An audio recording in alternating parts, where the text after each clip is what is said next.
Hi, I'm Ilhan and I like to watch movies but then proceed to never stop talking about them. It's officially spooky season, so I wanted to do a film that fit into the Halloween theme.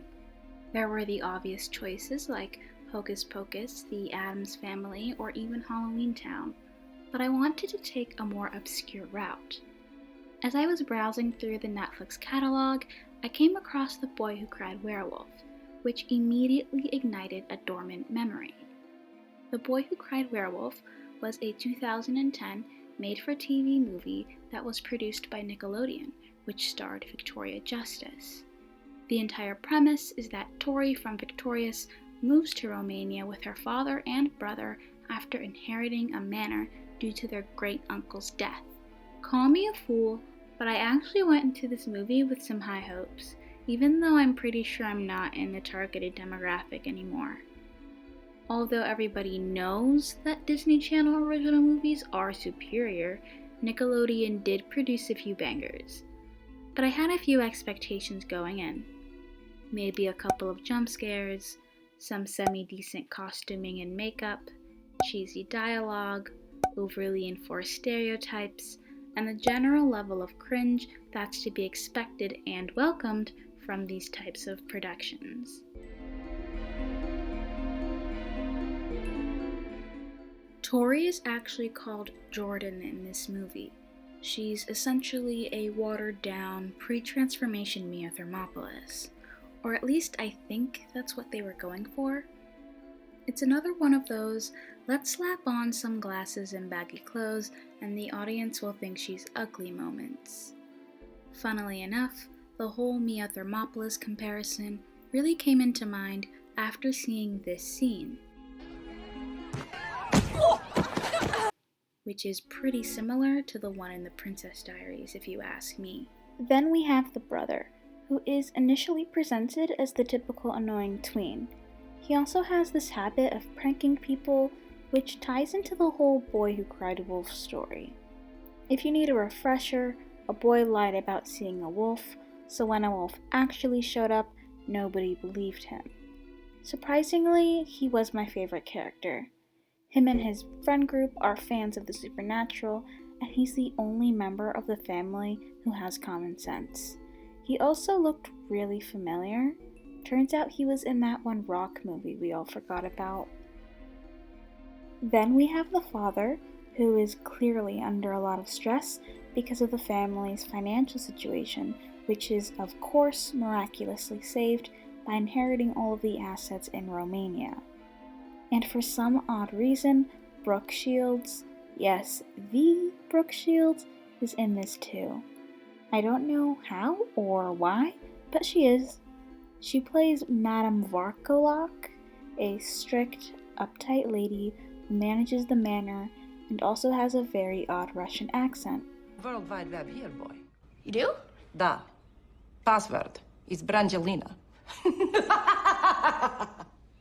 But I'll let it slide because it's Brooke Shields.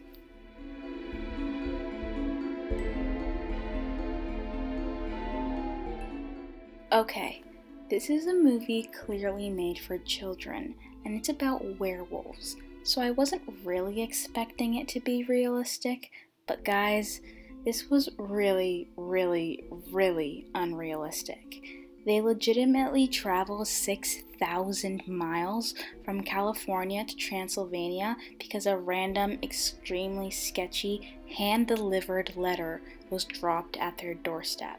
They moved to a fictional city of Wolfsburg, great name, right? Where there is some sort of festival every year to honor the Wolfsburg beast, aka a werewolf. Plus, there is a vampire infestation.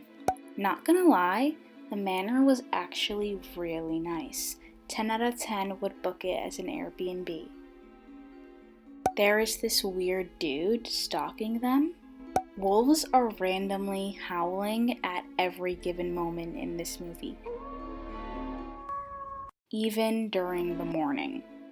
Tori's love interest is a butcher who high-key looks 28, has a terrible accent, and even worse hair.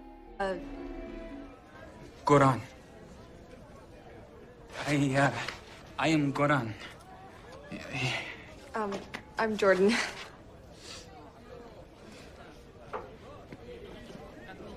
The dad's love interest is a peppy real estate agent who looks like she belongs in Texas, but spoiler alert, she is obviously a vampire. That's my bad. I like mine still walking. While trying to get a better internet connection, Tori gets exposed to some werewolf blood. Good going. You are so immature.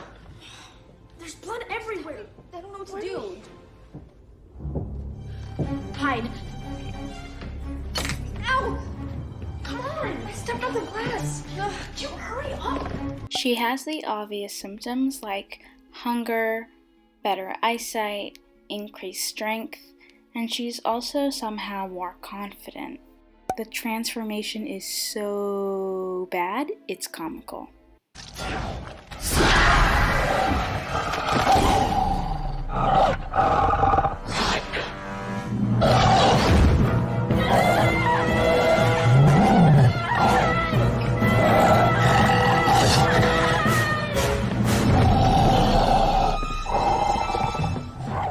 Eventually, the brother figures everything out.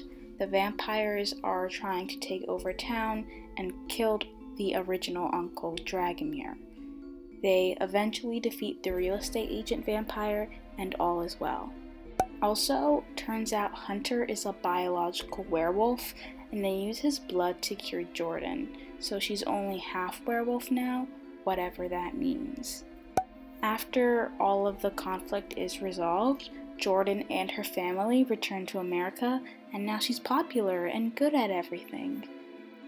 Moral of the story: all you need to do to get popular is to become a supernatural creature, because God forbid you wear glasses and are unathletic.